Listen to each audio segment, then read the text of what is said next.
पणस कठा तरकारी, चिल्ली, चिप्स आउ पिठो भजा सबु तो खाइथिबे।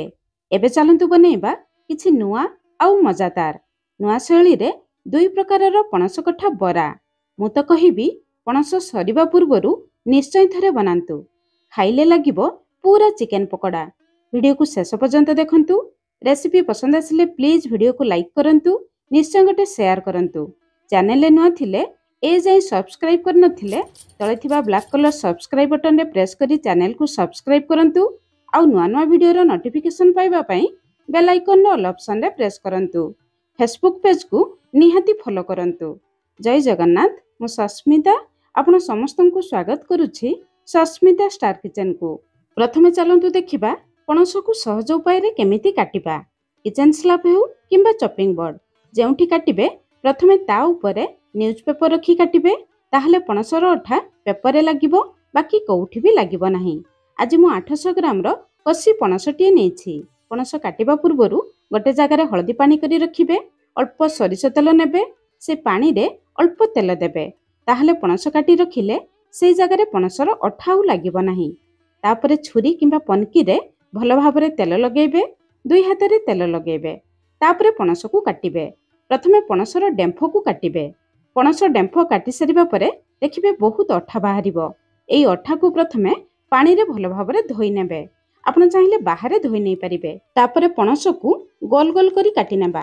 एमिति टिके पतला रखी काटिबे, ताहले पणसर पीसेस पतला बाहरिबो, तरकारी रे बहुत जल्दी सिझी जिवो, खाइबा पई मध्ये भल लागिबो। गोल करी काटी सारिबा परे गोटे गोल आनी मझिरु दुई फाळ करी काटी नेबा। तापरे पणसर चोपा बाहर करिबा। देखंतु केते सहज रे पणसरु चोपा बाहरी गला। तापरे पणस मझिरे थिबा ए धळा टाण अंश को काटी बाहर करिबा। ए धळा टाण अंश रहिले तरकारी रे खाइबा पई भल लागे नाही, ता छडा पेट भी खराब हुए। तापरे छोटो पीसेस करी काटी नेबा। जदि तरकारी बनेबे एमिति छोटो पीसेस रे काटिबे, तरकारी रे खाइबा पई भल लागिबो। पणस काटी सारिबा परे संगे संग हळदी पानी रे रखिबे, पणस जमा कळा पड़िबो नाही। सेम प्रोसेस रे सब पणस को काटी नेबा। आज आमे पणस को टिके बड़ पीसेस रे काटिबा, काहेकि ना पणस को आज आमे सिझेबा, सेति पई बेसी छोटो करिबा नाही। एठी देखंतु सब पणस को आमे काटी नेले। पणस काटी सारिबा परे अल्प सरिष तेल नै हाथ रे आउ पनकी रे लगेबे, काहेकि ना बहुत अठा लागिथिबो। तापरे जेउ पेपर ऊपरे पणस काटिथिले सेई पेपर आनी पनकी रे घसी नेबे, हाथ रे भी घसी नेबे। पनकी रे घसीबा समय रे ध्यान रखी घसीबे। देखंतु हाथ भी पूरा परिष्कार हे गला। से पेपर को उठेई सीधा डस्टबिन रे फोपाडी देबे। आपणकर घर भी पूरा क्लीन हे जिवो। 800 ग्राम पणस काटी सारिबा परे पाखापाखी 500 ग्राम रो पणस रहिला। पणस काटी सारिबा परे हाथ रे कला दाग लागि जाय, अल्प लेंबू घसी देबे, हाथ भी पूरा परिष्कार हे जिवो। एबे पणस को पानी रे थरेरु दुई थर धोई आनिबा। तापरे गोटे प्रेशर कुकर रे देबा। पणस को देखि स्वाद अनुसार लुण देबा, अल्प हळदी गुंड देबा, अल्प सरिष तेल देबा। अल्प तेल देले कुकर रे पणसर अठा लागिबो नाही। तापरे पणस बुडीबा पर्यंत आमे पानी देबा। पानी टिके अधिक देबे, पणस भलो भाबरे सिझी जिवो। एबे गैस ऊपर बसई हाई फ्लेम रे गोटे हुइसिल देबा। तापरे गैस रो फ्लेम लो रखी लो फ्लेम रे 3 रु 4 टी हुइसिल देई बाहर को बाहर करी आनिबा। प्रेशर रिलीज होला परे एठी आमे पणस को चेक करिबा। देखंतु पणस भलो भाबरे सिझी जाईछि। पणस को भलो भाबरे सिझेई नेबे। तापरे पणस को पानी रु भलो भाबरे छाणी आनी पूरा ठंडा हेबा पई छाडिबा। पणस पूरा ठंडा हे जिबा परे हाथ रे चकटी नेबा। पणस भलो भाबरे सिझी जाईछि, हाथ रे सहज रे चकटी जिवो, किछि असुविधा हबो नाही। पणस देखंतु पूरा कसी अछि। बरा पई एमिति कसी पणस नेबे, बरा खाइबा पई भल लागिबो। मंजी देखंतु जमा भी हेई नाही। जदि आपणको पणस रे मंजी टाण थिबो, चकटिबा समय रे से मंजी को बाहर कर देबे। मंजी रहिले बरा खाइबा पई भल लागिबो नाही। एबे एई पणस रे आमे किछि मसला मिसेबा, किंतु आजिरो मसला को आमे नुआ उपाय रे तयारी करिबा। चलंतु गैस ऊपर कढ़ई बसैबा। कढ़ई गरम करी गोटे चमच तेल गरम करिबा। तेल गरम हे जिबा परे आधा कप बा 60 ग्राम रो बेसन देबा। घरे थिबा ए बड़ चामच रे माप करी देले 7 रु 8 बड़ चामच बेसन देबे। बेसन दे सारिबा परे गैस रो फ्लेम पूरा लो रखिबे। लो फ्लेम रे बेसन को केवल 2 रु 3 मिनिट पर्यंत हल्का भाजिबा, बेसी पड़िबे नाही। 2 रु 3 मिनिट परे देखिबे बेसन रु बहुत बढ़िया बास्ना बाहरिबो। बेसन रो कलर टिके चेंज हे जिवो, सेतिकी पर्यंत भाजिबे। एबे गैस रो फ्लेम पूरा लो रखी ଅଧା ଛୋଟ ଚାମଚ ହଳଦୀ ଗୁଣ୍ଡ, ରାଗ ପାଇଁ ଅଧା ଛୋଟ ଚାମଚ ରାଗ ଲଙ୍କା ଗୁଣ୍ଡ, ଭଲ କଲର ପାଇଁ ଅଧା ଛୋଟ ଚାମଚ କାଶ୍ମୀରୀ ଲଙ୍କା ଗୁଣ୍ଡ, ବେଶୀ ରାଗ ନଥାଏ, ଅଧା ଛୋଟ ଚାମଚ ଜିରା ଗୁଣ୍ଡ, ଗୋଟେ ଛୋଟ ଚାମଚ ଧନିଆ ଗୁଣ୍ଡ, ଧନିଆ ଗୁଣ୍ଡ ଟିକେ ଅଧିକ ଦେବେ, ଅଧା ଛୋଟ ଚାମଚ ଗରମ ମସଲା ଗୁଣ୍ଡ, ବରାକୁ ଟିକେ ଚଟପଟା କରିବା ପାଇଁ ଅଧା ଛୋଟ ଚାମଚ ଚାଟ ମସଲା ନହେଲେ ଆମଚୁର ପାଉଡର ବି ଦେଇପାରିବେ। ଚାଟ ମସଲା ଆମଚୁର ପାଉଡର କିଛି ନଥିଲେ ଶେଷରେ ଫାଳେ ଲେମ୍ବୁ ରସ ବି ଦେଇପାରିବେ। ଗ୍ୟାସର ଫ୍ଲେମ୍ ଲୋ ରଖି ମସଲା ଗୁଣ୍ଡକୁ ଆଉ 1ରୁ 2 ମିନିଟ୍ ପର୍ଯ୍ୟନ୍ତ ହାଲକା ଭାଜି ନେବା। ଏମିତି ଭାଜି ନେଲେ ବେସନ ଆଉ ମସଲା ଗୁଣ୍ଡର କଞ୍ଚା ବାସ୍ନା ଚାଲିଯାଏ, ବରାରେ ଖାଇବା ପାଇଁ ବହୁତ ବଢିଆ ଲାଗେ। ତାପରେ ଗୋଟେ ବଡ ଚାମଚ ଅଦା ରସୁଣର ଛେଚା ଦେବା, ଗୋଟେ କଞ୍ଚା ଲଙ୍କା ଦେବା, ବେଶ କିଛି ଧନିଆ ପତ୍ର ଦେବା। ଧନିଆ ପତ୍ର ସହିତ ଯଦି ଆପଣମାନଙ୍କ ପାଖରେ ପୋଦିନା ପତ୍ର ଥିବ ଅଳ୍ପ ଦେବେ, ଦେଖିବେ ବରାର ଟେଷ୍ଟ ବହୁତ ବଢିଆ ଆସିବ। ଯଦି ନଥିବ ସେମିତି ବି ବନେଇ ପାରିବେ। ସାଧାରଣତଃ ବରା ବନେଇବା ସମୟରେ ଏସବୁ ମସଲାକୁ ଆମେ କଞ୍ଚା ବ୍ୟବହାର କରୁ। ଯେହେତୁ ଆଜି ଆମେ ପଣସ କବାବ ବନେଇବା, ଏସବୁ ମସଲାକୁ ହାଲକା ଭାଜିକି ଦେଲେ କବାବର ଟେଷ୍ଟ ବହୁତ ବଢିଆ ଆସିବ। ତାପରେ ଗୋଟେ ମିଡିୟମ ସାଇଜର ପିଆଜ ଦେବା। ପିଆଜକୁ ମସଲା ସହିତ ହାଲକା ଭାଜିବା। ପିଆଜର କଞ୍ଚା ବାସ୍ନା ଯିବା ପର୍ଯ୍ୟନ୍ତ ହାଲକା ଭାଜି ନେବା। ପିଆଜ ଦେଲେ ଏହି କବାବର ଟେଷ୍ଟ ଆହୁରି ବଢିଯିବ। ମସଲା ଭାଜିବା ସମୟରେ ପ୍ରଥମରୁ ଶେଷ ଯାଏଁ ଲୋ ଫ୍ଲେମ୍ରେ ଭାଜିବେ। ମସଲାକୁ ବେଶୀ ପୋଡ଼ିବେ ନାହିଁ। ମସଲା ଭାଜିଯିବା ପରେ ଚକଟି ରଖିଥିବା ପଣସକୁ ଦେବା। ପଣସ ଚକଟି ସାରିବା ପରେ ଟିକେ ଚାଖି ଦେବେ।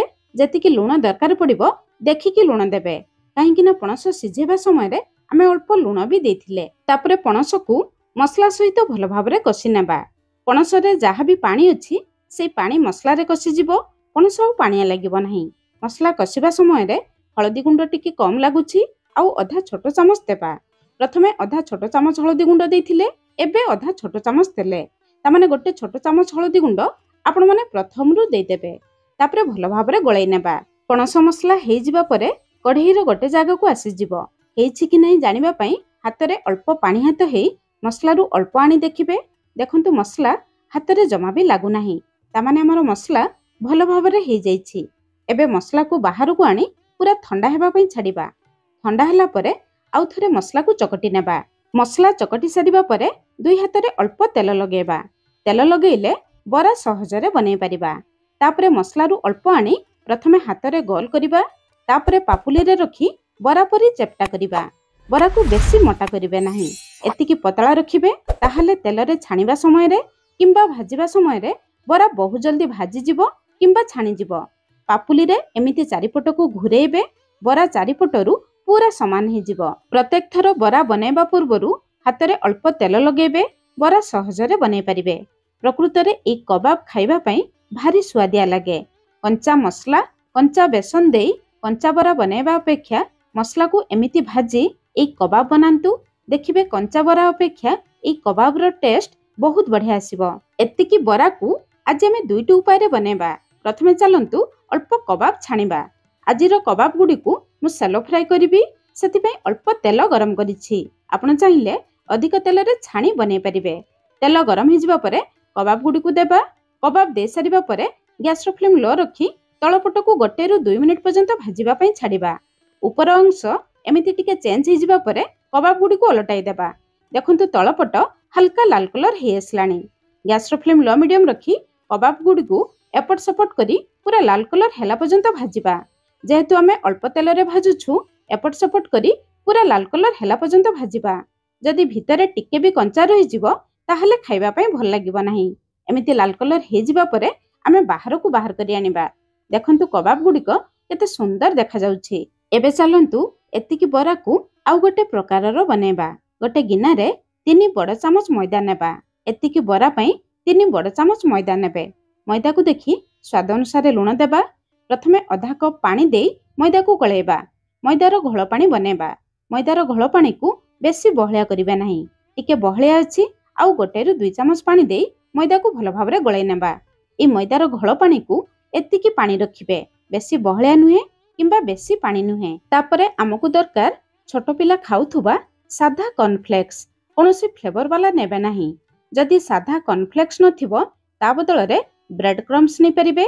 ଯଦି ବ୍ରେଡ୍ କ୍ରମ୍ସ ନଥିବ ସାଧା ବ୍ରେଡ୍କୁ ଗ୍ରାଇଣ୍ଡର ଜାରରେ ଦେଇ ଆପଣମାନେ ଗୁଣ୍ଡ କରି ନେଇପାରିବେ। ତାପରେ এই କର୍ଣ୍ଣଫ୍ଲେକ୍ସକୁ ହାତରେ ହାଲକା ହାଲକା ଗୁଣ୍ଡ କରିବା, ପୁରା ପାଉଡର କରିବେ ନାହିଁ, ଏମିତି ହାଲକା ଗୁଣ୍ଡ କରିନେବେ। तापरे बनै रखिथिबा बराकु आनी आमे बनैथिबा मैदार घोल पानी रे पूरा बुड़ेबा पूरा भल भाबरे बुड़े नेबे। तापरे बराकु उपरकु आनी आमे बनैथिबा कॉर्नफ्लेक्स रो गुंड उपरे देबा। कॉर्नफ्लेक्स को बरार चारिपटरे भल भाबरे लगेबा। एमिति लगेई छाणिले बरार उपर अंश पूरा क्रिस्पी हुए, खाइबा पई भी बहुत बढ़िया लगे। प्रथमे मैदा पानी रे बुड़े नेले ता उपरे कॉर्नफ्लेक्स देले कॉर्नफ्लेक्स बरा उपरे भल भाबरे लागि जाए। एठी देखंतु हमर बरा केते सुंदर देखा जाउछि। चलंतु बरा गुडी को छाणिबा। समिति कढ़ई रे तेल को भल भाबरे गरम करिबा। तेल गरम हि जिबा परे आमे बरा गुडी को देबा। बरा दे सारिबा परे गैस रो फ्लेम पूरा लो रखिबा। ए बरा गुडी को छाणिबा पई टिके अधिक समय लागिबो। जदि बरा गुडी को तेल रे भल भाबरे बुडु नथुबो स्पून रे अल्प अल्प तेल नेई बरा उपरे दे देबे। बरार उपर अंश बहुत जल्दी सिझि जिवो। जेहेतु बरा रे आमे मैदार घोल पानी देइछु एई बरा भाजिबा पई टिके अधिक समय लागिबो। सेति पई गैस रो फ्लेम लो मीडियम रखी एपट सपट करी पूरा लाल कलर हेला पर्यंत भाजिबा। भाजिबा समय रे बरारु जदि कॉर्नफ्लेक्स बाहरी आसीबो से कॉर्नफ्लेक्स गुडी को बाहर को बाहर करी आनिबे, नहले तेल रे बेसी पड़ी जिवो।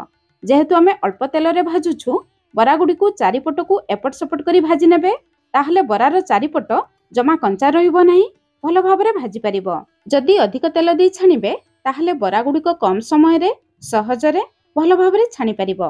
किंतु अल्प तेल देई भी आपण माने एई उपाय रे बरा गुडी को भाजी नै परिबे। एबे हम रेडी हि गला कुडमुडिया पणस बरा। एई बरा खाइबा पई प्रकृत रे भारी स्वादिया लागे। ए वर्षर पणस कथा सरीबा पूर्वरु आपण माने निश्चय थरे बनांतु। केमिति लागिला निहाती कमेंट्स करी जणेबे। आजि पई रहिली पुणी देखा हबा नुआ रेसिपी रे। धन्यवाद।